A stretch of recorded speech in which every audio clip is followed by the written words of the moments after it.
Hey everyone, so today we're diving into a subject most of us spend our lives trying to avoid death. But here's the twist. What if I told you that thinking about our own mortality is actually the secret to living our most vibrant, meaningful life? It's a pretty wild idea, but stick with me. So let's just start right there with this big question. What if our fear of the end is the very thing that's holding us back from truly beginning?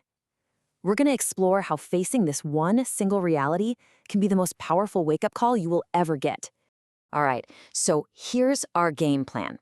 We'll kick things off with something called the mortality paradox. Then we'll break down two very different kinds of death. From there, we'll get into concrete actions for both physical survival and, well, for living a life that feels alive. And finally, we'll pull it all together so you can start living more fully, like right now. Okay, let's jump in with this first big idea. In our culture, we basically act like we're going to live forever, right? But what's the real cost of that denial? Well, it turns out the price we pay might just be the quality of our lives themselves.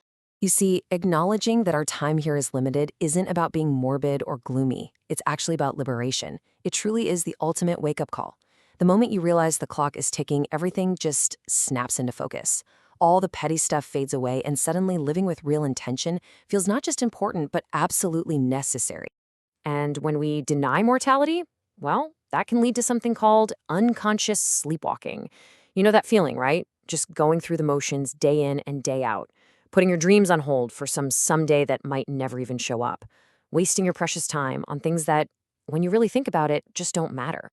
So this idea gets even more interesting when we realize that death isn't just one single physical thing.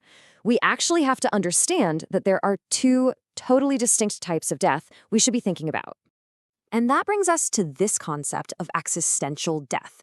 Now, this isn't about the body. This is the death of the soul, the death of meaning and purpose. It's that quiet tragedy of, well, surviving but not thriving. It's like this hidden epidemic where people can feel dead inside for years, sometimes even decades, before their bodies actually give out. And when you put them side by side like this, the difference is just so clear. Physical death? Yep, it's inevitable. It's a one-time event. But existential death, that is preventable, and it can be a chronic, ongoing state of being. And that last line, that's the real kicker. The intense fear of physical death is so often the very thing that pushes us right into the experience of existential death. So, how do we fight back? How do we push back against both of these things? Let's get really practical here, starting with the concrete actions we can take to protect our bodies and prevent a premature physical death. First, and this is the most important thing we'll talk about today, if you or anyone you know is struggling, please know that help is available. The 988 Suicide and Crisis Lifeline is free, it's confidential, and it's there for you 24/7. Just call or text 988. Reaching out is a profound act of survival. Beyond that critical support, there are things we can all do proactively. Build those protective factors like strong friendships and social circles. Develop a personal safety plan for when things feel overwhelming. Practice just being aware of your surroundings to prevent accidents. And hey, learn skills like CPR, because protecting life isn't just about you, it's about being there for the community around you too. Okay, so we've talked about protecting the body. Now let's make that shift to nurturing the soul. How do we combat that feeling of existential death and start building a life that feels genuinely, truly alive? Well, we can look to some really ancient wisdom, like Maranasati. It's this 2,500-year-old Buddhist meditation on death awareness. And again, this isn't about being morbid. It's about transformation. What's so amazing is that modern science is now actually confirming what these ancient practices knew all along.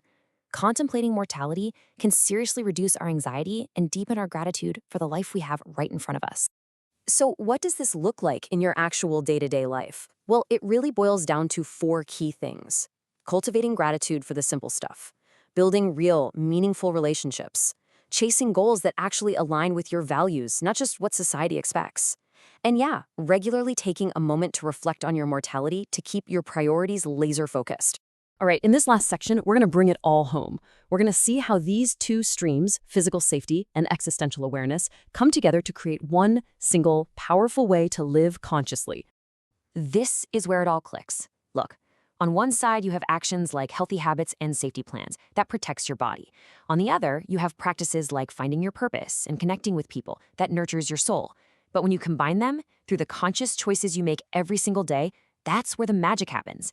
The outcome is what we can call integrated resilience, a life that is just full of vitality and courage. There's this quote that just absolutely nails it. The fear of death follows from the fear of life. A man who lives fully is prepared to die at any time. It's not about being ready to die. It's about being unafraid to live.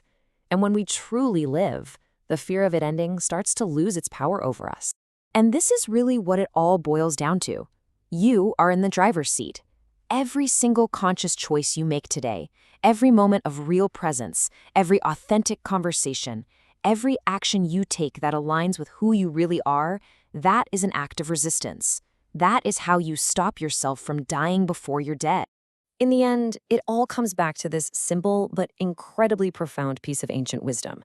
To be mindful of death is to be truly alive.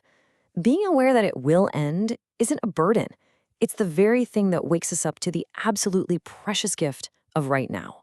So, I'm going to leave you with this final, challenging question. Knowing that your time here is finite, what is the one small conscious action you will take today to live just a little more fully? The time to start isn't tomorrow. It's now.